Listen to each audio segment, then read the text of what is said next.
देवर रोज मेरे सामने बैठकर अजीब इशारे करता और फिर थोड़ी देर बाद लोटा पकड़कर छत पर चला जाता। मैं वजह पूछती तो कहता, भाभी यह आपके समझ में नहीं आएगा। मैं शर्म के मारे चुप कर जाती। लेकिन एक रात मैं देवर के पीछे छत पर चली गई। उस रात तो मेरे भी होश उड़ गए। देवर ने मुझे भी पास बिठा लिया और फिर मेरा नाम शहर है और मेरा ताल्लुक एक खाते पीते घराने से है। हमारी छोटी सी फैमिली थी, मैं और मेरे माँ बाप और एक छोटा सा भाई। हमारी गलियां एक दूसरे के इर्द गिर्द ही घूमती थी। ज़्यादा बाहर जाना, सोशल होना मुझे पसंद भी नहीं था। मैं खामोश मिजाज थी, मगर हर चीज़ पर गहरी नज़र रखती थी और खामोशी से हर चीज़ को देखती रहती थी।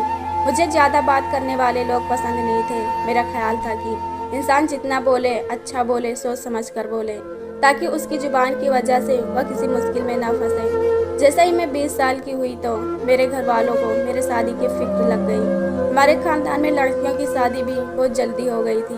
मेरे लिए रिश्ते तो बहुत आते थे, मगर मेरी खाला जिद पर अड़ी हुई थी कि शहर को मैं अपनी बहू बनाऊंगी। बचपन में अक्सर वह मेरे सामने अपनी इस ख्वाहिश का इजहार करती थी और अपने छोटे बेटे साहिल का नाम लेकर कहती थी, शहर तो साहिल की दुल्हन बनेगी। अम्मी उनकी बात सुनकर मुस्कुराती थी। अम्मी को अपनी बहन से बहुत मोहब्बत थी, मगर मैं जैसे जैसे बड़ी होती गई मेरे रिश्ते आने लगे और खाला एकदम से चुप सी हो गई। और अम्मी हमेशा मेरे सामने कहती थी कि हमेशा तुम्हारी खाला कहती थी कि तुम्हें मैं अपनी बहू बनाऊंगी। मैं भी बहुत खुश थी कि साहिल अच्छा लड़का है, अच्छा कमाता है, अच्छा रहता है, अपने आंखों के सामने वाला बड़ा है, तुम्हारा हम उम्र है। मगर अब तुम्हारी खाला चुप हो गई है। अम्मी परेशान नजर आ रही थी और परेशान तो मैं भी थी। खाला हमेशा से ही साहिल के बारे में कहती आई थी, तो जाहिर तौर पर मैं भी शादी के ही बारे में सोचती थी। मगर अचानक खाला एक दिन मेरे लिए रिश्ता लेकर आई और अम्मी बहुत खुश थी, मैं भी बहुत खुश थी। मगर जब खाला ने बताया कि वह मेरे लिए रवि का रिश्ता लेकर आई है। रवि खाला का बड़ा बेटा था और वह मुझसे 5 साल बड़ा था। अब तक उसकी शादी नहीं हुई थी। रवि का नाम सुनकर सब चौंक गए थे, क्योंकि सबको यही लग रहा था कि खाला साहिल का रिश्ता लेकर आएंगी। तब खाला ने अम्मी के सामने हाथ जोड़ते हुए कहा कि शहर मेरी बहू बने, मगर साहिल इस रिश्ते के लिए मान नहीं रहा है। आप लोग मेरी ख्वाहिश को पूरी कर दीजिए। साहिल की बीवी बने या रवि की, मुझे तो शहर को अपनी बहू बनानी है, मेरी ख्वाहिश है। अम्मी अबू परेशान हो गए और खाला से कुछ सोचने का वक्त मांगा। तब मेरा भी दिल बुरी तरह से टूट गया। कहाँ साहिल और कहाँ रवि। साहिल हम उम्र था और खुश मिजाज था, जबकि रवि मुझसे 5 साल बड़ा था और संजीदा रहता था। मुझे खाला पर भी गुस्सा आया जब साहिल ने रिश्ते से इनकार किया। तो क्या जरूरत थी कि रवि के लिए रिश्ता जोड़ने की। कुछ दिन सलाह मशवरा करने के बाद मेरे माँ बाप इस रिश्ते के लिए राजी हो गए और मुझे भी राजी करने लगे कि साहिल से ज्यादा रवि समझदार है, साहिल नासमझ है, रवि तुम्हें बहुत खुश रखेगा। बहरहाल माँ बाप के इस फैसले पर मैं भी राजी हो गई। वैसे भी मुझे साहिल से कोई इश्क मोहब्बत तो थी नहीं, बस खाला ने शुरू से वह तवज्जो दिलाई तो मैं भी साहिल के ही बारे में सोचने लगी थी। मगर अंदर ही अंदर साहिल के लिए मेरे दिल में बहुत गुस्सा था। इनकार के समय तक मेरे अंदर साहिल के लिए नफरत के जज्बात धड़कने लगे थे। हमारे घर में शादी की तैयारियां शुरू हो गई थी, क्योंकि हमारे अब्बू पुराने ख्यालात के थे। वह मंगनी वगैरह की अहमियत नहीं रखते थे, इसलिए डायरेक्ट शादी की तारीख रख दी गई। मगर मेरा दिल न जाने क्यों बुझा बुझा सा था। मैं शादी होकर रवि के साथ खाला की ख्वाहिश के मुताबिक उनकी बहू बनकर आ गई थी। खाला बहुत खुश थी और बार बार मेरी तारीफ कर रही थी। शादी के वक्त साहिल बहुत चाह रहा था और अपने दोस्तों के साथ अपने भाई की तरफ से मुझे बहुत तंग कर रहा था और मैं खामोश भूत बनी बैठी थी। वह रवि से कहने लगा कि मैं एक हुस्न परस्त हूँ, देखना मेरी बीवी तुम्हारी बीवी से ज्यादा खूबसूरत होगी, फिर तुम मेरी बीवी को देख देख कर जलना। पता नहीं क्यों मुझे ऐसा लगा कि जैसे उसने मेरे सांवलेपन का मजाक उड़ाया है। मेरा दिल बहुत तेजी से धड़का था और अपने ठुकराए जाने का एहसास भी बहुत तेजी से हो रहा था। मैं समझ गई थी कि उसने खाला से मेरी बुराई की होगी। मेरा हर रंग गोरा नहीं है, हालांकि मैं अपने सांवलेपन से बहुत अच्छी लगती थी। जब तैयार होती थी तो बहुत सारी लड़कियों को मात दे जाती, लेकिन साहिल की बातों ने मेरे दिल को चीर दिया था। जब मुझे कमरे में लाया गया तो मैं हैरान में थी कि न जाने साहिल की बातों की वजह से रवि मुझे क्या कहेंगे। लेकिन रवि जो हमेशा खामोश और संजीदा नजर आता था, उसने खामोशी से इतनी अच्छी और मोहब्बत भरी बातें की, मेरी तारीफ की और बताया कि वह कितना खुश है। उसने मुझे बताया कि तुम मुझे हमेशा से पसंद थी, लेकिन अम्मी ने तुम्हें साहिल के लिए पसंद किया था। इसलिए मैं खामोश था। लेकिन चलो अच्छा है कि साहिल ने खुद ही इस रिश्ते से मना कर दिया है और तुम मेरी हो गई, मुझे तुम मिली, मुझे सारे जहाँ की दौलत मिल गई। उसकी बात सुनकर मैं बहुत खुश हो गई थी। मेरे दिल के सारे वहम खत्म हो गए थे और मेरे अंदर एक अजीब सी खुशी हुई, क्योंकि हर लड़की यही चाहती थी कि कोई उसे चाहे। मुझे अब रवि से मोहब्बत हो गई थी और साहिल से नफरत होने लगी थी, जिसने मुझे ठुकरा दिया था। शादी की भीड़ में कुछ पता ही नहीं चला।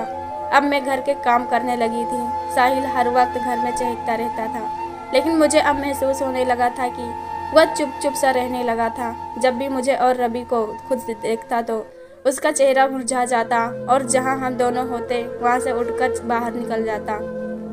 मुझे अब उसकी हरकतें बहुत अजीब सी लग रही थी। मैं एक रोज कमरे में पानी रखना भूल गई थी और रात को जब मैं प्यास की शिद्दत से उठी और किचन में पानी पीने गई तो यह देखकर मैं हैरान रह गई। साहिल लोटा लेकर छत की ओर जा रहा था और मुझे देखकर कुछ घबरा गया, लेकिन मैंने भी कुछ सवाल जवाब करना बेहतर न समझा। मैं वापस कमरे में आ गई। वैसे भी मैं अब साहिल से बात वगैरह नहीं करती थी, लेकिन मुझे उसकी यह हरकत बहुत अजीब सी लगी थी। लेकिन मैंने उसे नज़रअंदाज कर दिया। मगर अब तो मेरे साथ अक्सर ऐसा होता कि किसी काम से बाहर निकलती तो देखती कि साहिल लोटा लिए छत की तरफ जा रहा है। एक रोज़ मैंने उससे पूछ ही लिया कि साहिल तुम रोज़ क्या करते हो छत की तरफ, लोटा लेकर रोज़ क्यों जाते हो? तो साहिल ने जिस तरह का मुझे इशारा किया, मैं शर्मिंदा हो गई। मैं अपने कमरे में आ गई और खुद को बुरा भला कहने लगी कि मुझे क्या ज़रूरत थी कि साहिल से पूछने की, मुझे क्या करना, वो जहाँ चाहे वहाँ जाए। इसके इशारों को सोचकर मैं फिर से शर्म से पानी पानी हो गई। न जाने वह किस बात के लिए इशारा कर रहा था। बिना बोले ही वह मुझे इशारा कर रहा था। खुद ही देख लो, उस दिन तो मैंने ऐसे ही नज़रअंदाज किया जैसे कि मुझे कुछ पता ही ना हो कि साहिल छत पर लोटा लेकर जाता क्यों है। लेकिन फिर भी मैं सोचने लगी थी कि साहिल ऐसा भी क्या करता है। मैंने इस बात का जिक्र रवि से भी नहीं किया था। एक रोज़ जो मेरी आंखों ने देखा तो मैं पलक झपकना ही भूल गई थी। यह कोई मामूली बात नहीं थी। मेरा दिल तो यह सब देखकर धड़कना ही भूल गया था। मुझे साहिल पर शक होने लगा था। मैंने जब उसे एक रोज़ देखा, साहिल चुपके से लोटा उठाए और छत पर जा रहा था, तो मैं हैरानी से उसे देखने लगी। हालांकि मैं जानती थी कि यह उसकी कोई अजीब हरकत है, मगर फिर भी मैं चुपके से कदम उठाते हुए उसके पीछे चली गई, क्योंकि जो काम मैंने साहिल को करते देखा था उसका ताल्लुक लोटे से था। मैं साहिल के पीछे छत पर आ गई, क्योंकि हमारे सारे घर वाले जल्दी सो जाया करते थे। छत के दरवाजे पर खड़ी देख रही थी। अजीब सा मंजर था। मेरा देवर अजीब सी हरकत कर रहा था। ऐसा लग रहा था जैसे पागल हो गया है। कभी गोल गोल एक जगह पर चक्कर काटता तो कभी बैठ जाता और आंखें बंद करके कुछ पढ़ने लगता और अजीब अजीब सी शक्ल बनाता। मुझे समझ आ रहा था कि ये क्या कर रहा था। कुछ दिन पहले भी मैंने यही देखा था। साहिल जब लोटा छुपाकर छत पर ले जा रहा था तो उसके लोटे से धुआं निकल रहा था।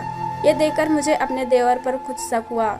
मैं अभी उसके बारे में सोच ही रही थी कि आखिर यह सब क्या कर रहा है। तभी जब उसकी नज़र मुझ पर पड़ी तो उसकी लाल आंखें देखकर मैं डर गई। एक तो खुली छत, ऊपर से साहिल की लाल आंखें। मैं तो यह सब देखकर घबरा ही गई थी। इससे पहले कि मैं नीचे जाती, उसकी तेज आवाज़ से मैं कांप गई। तभी उसने मुझे अपनी तरफ आने का इशारा किया। मैं अपने कदम घसीट कर उसकी तरफ बढ़ी। उसने मुझे सामने बैठने का इशारा किया। मैं उसके सामने बैठ गई और मैं डर गई। फिर उसने कहा कि भाभी, आपको पहले दिन से ही हैरानी हो रही है ना कि मैं छत पर आकर इस तरह से करता क्यों हूँ। देवर के इस तरह से पूछने पर मैं शर्मिंदा हो गई, मगर मैंने कुछ नहीं कहा। आप देख रहे हो ना, मैं कुछ गलत नहीं करता। मैं एक लड़की से मोहब्बत करता हूँ, वह लड़की भी मुझसे बहुत मोहब्बत करती है। अम्मी का मुझ पर जोर था कि मैं आपसे शादी करूँ, मगर मैंने साफ लफ्जों में मना कर दिया था। वजह यह थी कि आप में कोई कमी नहीं थी, बल्कि वजह यह थी कि मैं किसी और लड़की को चाहने लगा था। लेकिन अम्मी मुझे बार बार इमोशनल ब्लैकमेल करने लगी थी। एक बार रवि भाई ने अम्मी की बातें सुन ली कि उनको शहर को अपनी बहू बनाना है, तो साहिल ही क्यों, मैं शहर से शादी क्यों नहीं कर सकता। मम्मी कहने लगी कि तुम शहर से बहुत बड़े हो, वह शहर के हम उम्र हैं। रवि भाई कहने लगे कि साहिल किसी और लड़की से मोहब्बत करता है। अगर आप उसे ब्लैकमेल करके उसकी शादी शहर से कर भी दोगे तो वह कभी भी उसे खुश नहीं रख सकेगा। लेकिन आप खाला से मेरे बारे में बात करें, अगर वह मान गई तो मैं शहर को बहुत खुश रख सकता हूँ, क्योंकि मेरी ज़िंदगी में कोई लड़की नहीं है और शहर को मैं पसंद भी करता हूँ। इस बात से रवि भाई मेरी बहुत बड़ी मुश्किल आसान कर दी थी। यह मसला तो हल हो गया था, मगर उस लड़की के घर वाले उसकी शादी उसके मंगेतर से तय कर दी थी। मैं इतना परेशान हो गया था कि कुछ समझ नहीं आ रहा था कि लड़की के घर वाले से बात करनी चाहिए। तो लड़की ने मना कर दिया कि उसके घर वाले कभी नहीं मानेंगे। फिर मेरे एक दोस्त ने लोटा वाले बाबा के बारे में बताया और कहा कि तुम उसके पास जाओ, वह बहुत अच्छे बाबा है। मैं बहुत परेशान था और उस बाबा के पास गया। उसने मुझे एक जादू बताया जो 40 दिन तक करना था। उसका मंगेतर खुद पीछे हट जाएगा और उसके घर वाले उस लड़की से मेरी शादी कर देंगे।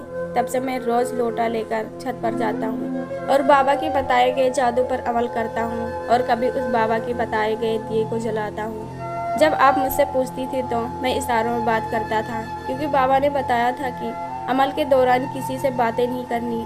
उस बाबा ने मुझसे ढेर सारे पैसे लिए हैं और कह रहा था कि मैं तुम्हारे लिए एक जादू कर रहा हूँ, लेकिन अब तक मुझे कुछ असर नहीं दिखा। मुझे लग रहा है कि वह मुझे सिर्फ बेवकूफ़ बना रहे हैं। कल उस लड़की की शादी है जिससे मैं मोहब्बत करता हूँ और मैं बेहद परेशान हूँ। ऐसा लगता है जैसे मैं पागल हो जाऊँगा। दिमागी तनाव है। ऐसा लगता है जैसे मेरा सर फट जाएगा। यह बातें इसलिए मैं आपको बता रहा हूँ क्योंकि आपने मुझे अमल करते हुए देख लिया है। साहिल की बातें सुनकर मैं हैरान थी। साहिल की हालत अजीब हो रही थी और उसकी आंखें लाल थी। ऐसा लगता था जैसे काफ़ी दिनों से सोया ना हो। उसने और भी बहुत सारी बातें बताई। उसके पास अब और पैसा नहीं बचा, सब कुछ उस बाबा के पीछे लुटा दिया है। मैंने साहिल को बहुत समझाया कि एक लड़की पर जिंदगी खत्म नहीं हो जाती। तुम उस लड़की का पीछा छोड़ दो, उसकी शादी होने वाली है और उसकी शादी होकर रहेगी। यह बाबा तुम्हें बेवकूफ़ बना रहा है, तुमसे पैसे बटोर रहा है। मैंने साहिल से कहा कि सही, तुम पीछे हट जाओ, यहाँ तुम्हारे हाथ कुछ नहीं आने वाला। रातों को जागकर तुमने अपनी सेहत बर्बाद की है और उस बाबा के पीछे पैसा जाया किया है। यह लोग सिर्फ एक कारोबार बनाकर बैठे हैं, लोगों को लूटते हैं और पैसा बनाते हैं। खुदा ने तुम्हारे लिए कोई लड़की जरूर बनाई होगी, उस पर भरोसा करो। यह लड़की शादी के बाद तुम्हें याद भी नहीं करेगी। लड़कियां ऐसे ही होती हैं, शादी के बाद सारी मोहब्बत भूल जाती हैं और अपने पति से मोहब्बत करने लगती हैं। फिर मैंने घबराते हुए कहा कि बचपन से मैंने अपने नाम के आगे तुम्हारा नाम जोड़ा था, इसलिए रवि से शादी करते वक्त मैं बहुत घबराई हुई थी। लेकिन रवि की मोहब्बत पाकर मैं पुरानी हर बातों को भूल चुकी थी और अब मैं अपने किस्मत पर बहुत नाज करती हूँ कि मेरे किस्मत में जो था मुझे मिला और वही मेरे लिए बेहतरीन है। मैंने अपनी तरफ से साहिल को बहुत समझाने की कोशिश की, लेकिन अब भी वह उलझा हुआ था। उसका जहन काम ही नहीं कर रहा था। मैं उसे वहीं पर बैठा हुआ छोड़कर नीचे आ गई क्योंकि बहुत रात हो गई थी। रवि सो चुका था, वह जल्दी सोने का आदी था। मुझे उस इंसान पर तरस आ रहा था। उसे कैसे मोहब्बत के नाम पर एक ढोंगी बाबा ने लूट लिया था। मुझे वो दिन याद आ रहे थे जब मेरे दिल में साहिल के लिए मोहब्बत थी, लेकिन अब जब मैंने अपने दिल में झांक कर देखा तो मेरे दिल में साहिल के नाम की कोई जगह नहीं थी। मेरे दिल पर रवि पूरी तरह से काबिज था और मैं अपने रब का शुक्रगुजार थी। अगले दिन साहिल बहुत ज़्यादा परेशान लग रहा था क्योंकि उस दिन उसकी महबूबा किसी और की दुल्हन बन रही थी। 2 दिन तक साहिल अपने कमरे से नहीं निकला, बीमारी का नाटक करके अंदर ही पड़ा रहा। फिर एक दिन साहिल मेरे पास आया और कहा, भाभी आपने सच कहा था, वह बाबा झूठा और ढोंगी था, सबको बेवकूफ़ बनाकर उनसे पैसे हड़प करता था। कल उसे पुलिस पकड़ ले गई और उसका सारा झूठ सामने आ गया और उसने सब कबूल किया है कि कैसे वह अलग अलग जाकर लोगों को बेवकूफ़ बनाकर उनकी कम अक्ली का फ़ायदा उठाकर उनको बेवकूफ़ बनाता आता है। मुझे बहुत अफसोस हो रहा था। मैंने उस पर यकीन किया और आपने यह भी सही किया कि जिस लड़की से मैं मोहब्बत करता हूँ उस लड़की के पास मैंने फ़ोन किया तो उसने मेरा फ़ोन उठाकर ये कहा कि अब मुझे और परेशान न करो। वो अपने पति के साथ खुश है और नहीं चाहती कि यह बात उसके पति को पता चले और उसकी शादीशुदा की ज़िंदगी बर्बाद हो। अब तो मुझे लग रहा है कि जैसे वह लड़की मेरे साथ मोहब्बत का खेल खेलती आई थी और मुझे धोखा दे रही थी। यह सब बताते हुए साहिल बहुत ही संजीदा था। मैंने उससे कहा कि तुम परेशान ना हो और जल्द से जल्द अपनी शादी करके घर बसाओ। यह सब जो भी हुआ बस तुम उसे भूल जाओ और ऐसा ही हुआ। साहिल ने अपनी ज़िंदगी का सारा अख्तियार अपनी माँ को दे दिया कि वह उसके लिए कहीं लड़की ढूंढ कर शादी कर दे और साहिल की शादी मेरी कजन राबिया से हो गई और अब दोनों बहुत खुश हैं। इस कहानी को बताने का मकसद यही है कि आप किसी भी ढोंगी बाबा के चक्कर में न पड़ें। कोई किसी के महबूब को कदमों में नहीं ला सकता। जिसके जो नसीब में होगा वही मिलेगा। और यह भी एक हकीकत है कि शादी से पहले लड़की जिसको भी अपने दिल में बसाती है, शादी के बाद उसका सब कुछ उसका पति हो जाता है और वह उसी से मोहब्बत करने लगती है जो उसका पति होता है।